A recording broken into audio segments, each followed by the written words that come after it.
brings me, even on yesterday, I was going downtown to get some fish, and I stopped at the gas station and to get some gas. And as I got up the truck going in to pay for the gas, something just came over me. And I'm like, Lord, what is this? He said, this is this familiar spirit. See, because we got to understand, familiar spirits, they run in territories. They run in groups. I mean, they in certain areas, in certain places of town where they're more dominant than others.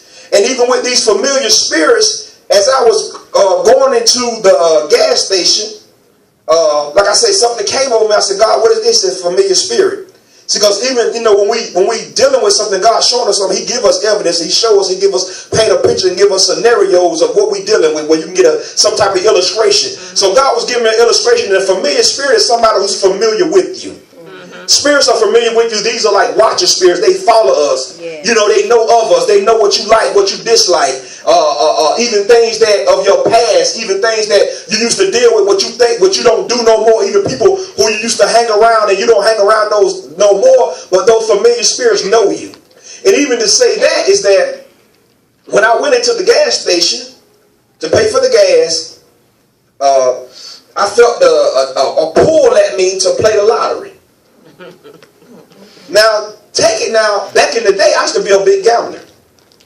You know, I mean, cards, you know, whatever. I love to gamble, casinos. But it was, and the thing about it, the Lord was showing me that it's the territory that you're in. See, because even when we went to Atlanta, and we went downtown Atlanta, it's a different atmosphere versus if you're on a different side of town.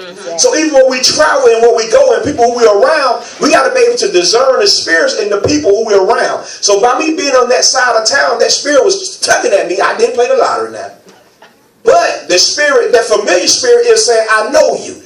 Painting a picture like this, God showed me just like somebody who's saying, you see somebody and they say, hey, I know you, but you don't know them. And they saying, I know you. And they start telling you where you live, who your mama them is, where you grew up from, what school you went to. And you're like, well, dang, they don't know me, but I don't know you. Wow. God saying that's how that spirit is. That spirit, it knows you. That's good. So it even knows the things, like I said, what you like and what you don't like. Wow. You know, even things that you may have been delivered of, but it's still there because it's familiar. It's familiar with your old man. And see, it comes to tempt you to bring you back to that old state. Amen. Because see, a familiar spirit do not want you to grow. Amen. It don't want you to prosper. It tap marriages, tap family, prosperity, your health. A familiar spirit, it goes after all because it comes to destroy. Amen. See, we as a body of believers, we have to be mindful of a familiar spirit. Yes. See, a familiar spirit can be so easily is that a person who, again, like I was saying, say, if you had a problem with drugs, okay, and you don't do drugs no more, 4 years done went by, 5 years done went by, but you can be around somebody who do drugs. That spirit on the inside of them will connect with the spirit on the inside of you. Even though you say you delivered, but that old nature, you see what I'm saying? And see, that's what that familiar spirit comes at, is that old nature, that old man that try to pull you. It's that spirit of Belial that try to pull you back into your old ways. And to think that you ain't delivered, or think you ain't changed. Right. You know what I'm saying? Well, you know why I feel like this? No, it's that familiar spirit trying to identify with that old man. And this brings on fear. Fear is a product of ignorance. Because if the Bible said we perish for the lack of knowledge. Because if we don't understand the demons that we're fighting with, we're operating and we're walking in fear because we don't want to deal with it. And that puts us in a place of ignorance, so we don't know how to deal with the demons that we're facing. And I got here to say the highest form of ignorance is to reject something you don't know or understand. And we see that so much. I don't want to deal with that. I don't want to talk about that. I don't want to hear that. And that's ignorance. Because see, the thing about it, God here is equipping us to fight this enemy, this our accuser of the brother. But if we ignorant to his devices, we automatically lose. Wow. I got here, witchcraft is conference with the devil to carry out wicked acts. And that word conference is basically when you dialogue with the devil.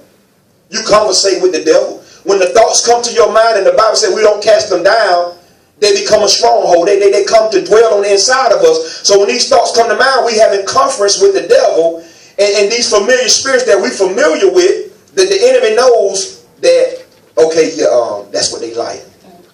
You know, or it could be that you had a adulterous spirit, or somebody who a friend of yours adulterous spirit. And God was showing me it can be where you have been delivered from that thing, but the friend who you hang around with, for some reason, you're just comfortable around them. But while we're so comfortable around a person like that, it's because that familiar spirit on the inside, it don't see nothing wrong with that.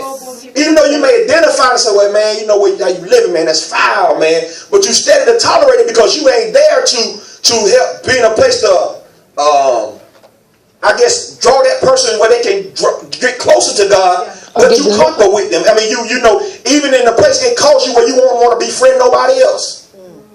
You know, but you stay with this certain group because it's familiar to you. I got here say witchcraft is summoning evil powers to carry out evil assignments. And if we look at 1 Samuel chapter 28.